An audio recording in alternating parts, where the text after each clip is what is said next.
కూడా లేదు. అందుకోసం మన దేశం ఆచార సాంప్రదాయాలకు ముఖ్యమైనటువంటి దేశంగా ప్రపంచ దేశాల్లో ఎక్కడ కూడా మన భారతదేశం అంత గొప్పతనం లేదని చెప్పవచ్చు. మన యొక్క జన్మదేశం, మన యొక్క భారతదేశం ప్రపంచంలో అగ్రగామిగా పేరు పొందడం జరిగింది. అంటే మన దేశంలో ఉండేటటువంటి ఆచార సాంప్రదాయాలు కానివ్వండి, అదేవిధంగా ఎలాంటి మతాలు కానీ కులాలకు కూడా ప్రాధాన్యత ఇవ్వకుండా మన దేశంలో ప్రతి ఒక్కరు కూడా కలిసిమెలిసి జీవించడం జరుగుతుంది. మరియు ఏ ఇతర దేశాల్లో కూడా ఈ విధమైనటువంటి సమైక్యత అనేటటువంటిది లేదు. అందుకోసం అన్ని దేశాల్లోకెల్లా కూడా మన యొక్క భారతదేశం చాలా ప్రసిద్ధమైనటువంటి దేశంగా పేరుగాంచడం జరిగింది.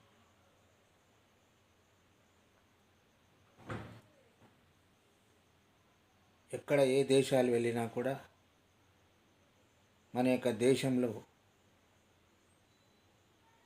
ఎన్నో రకాలైనటువంటి కులాలు మతాలు ఉన్నా కూడా మన యొక్క భారతదేశం కుల మతాలను పట్టించుకోకుండా సమైక్యంగా జీవించగలిగేటటువంటిది మన యొక్క భారతదేశం.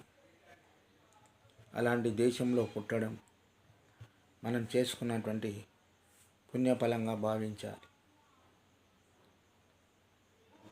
ఏ దేశం ఎగినా ఎందుకాలీడినా, ఏ పీఠం ఎక్కినా ఎవరేమన్నా, పొగడరా నీ తల్లి భూమి భారతిని, నిలుపరా నీ జాతి నిండు గౌరవం అన్నారు. అంటే ప్రపంచ దేశాలు ఎక్కడ తిరిగి వచ్చినా కూడా మన యొక్క దేశంలో ఉండేటటువంటి ఆచార సాంప్రదాయాలు కానివ్వండి, అదేవిధంగా కుటుంబ వ్యవస్థలు కానివ్వండి, మన దేశంలో ఉన్నట్లుగా ఏ దేశంలో కూడా లేవు. అంత గొప్ప ఘనత కలిగినటువంటిది మన యొక్క భారతదేశం.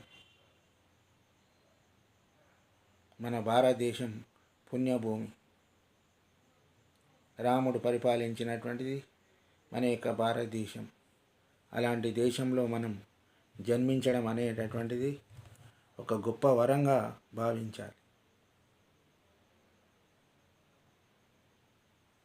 అంతే తప్ప మన దేశంలో ఉండేటటువంటి సంస్కృతి సాంప్రదాయాలు మరి ఏ దేశాల్లోనూ కూడా లేవు. అంతటి గొప్ప ఘనత కలిగినటువంటిది మన యొక్క భారతదేశం.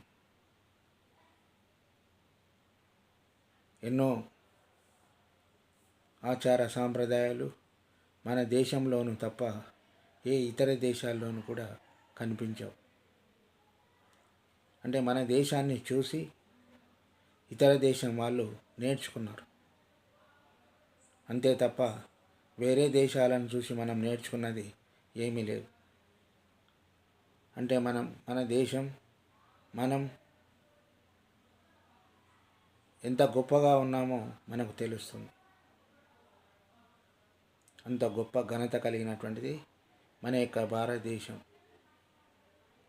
మన దేశాన్ని చూసి ఇతర దేశాల్లో ఉండేటటువంటి ప్రతి ఒక్కరు కూడా మన దేశాన్ని మెచ్చుకుంటుంటారు. అందరికీ సమానమైనటువంటి హక్కులను కల్పించడం జరిగింది.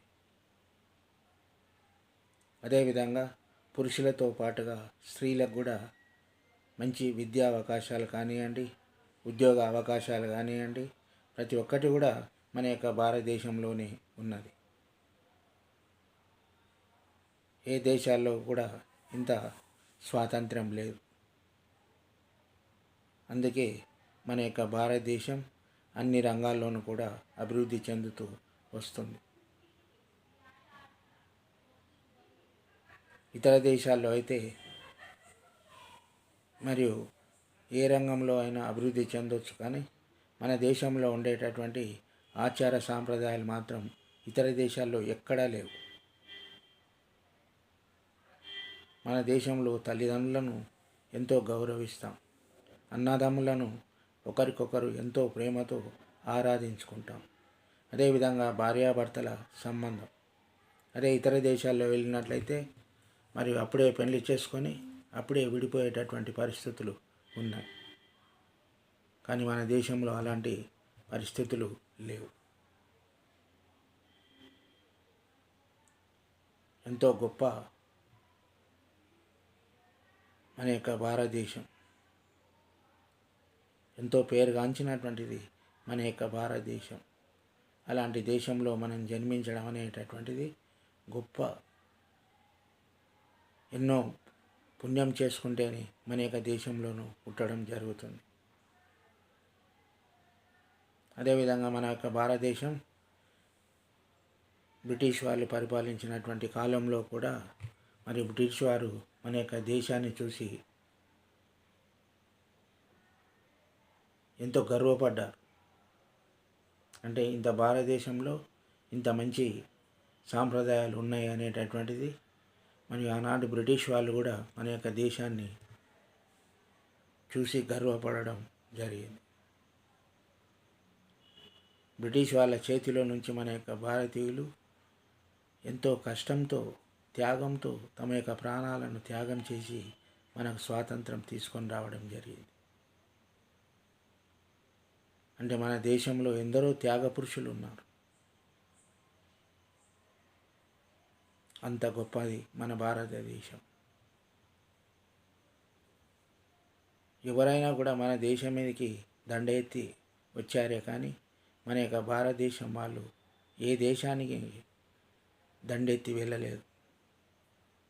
ఎందుకంటే మన యొక్క భారతీయుల ఆత్మవిశ్వాసం అంత గొప్పది. ఏ దేశం వాళ్ళ గురించి కానీ ఏ దేశం వాళ్ళని చెడుగా కానీ ఎప్పుడు భావించలేదు. ఆనాటి చక్రవర్తుల కానుంచి కానీ ఇప్పటి వరకు కానీ ఎవరి ధన సంపాదన కానీ ఒకరి దేశంలో ఉండేటటువంటిది మా దేశానికి కావాలని ఏనాడు కూడా ఆశపడలేదు మన యొక్క భారతదేశం. అలాంటి గొప్ప దేశంలో పుట్టడం మనకు ఎంతో పుణ్యం. అందుకే నా దేశం గురించి నేను గర్వంగా చెప్పుకుంటున్నాను.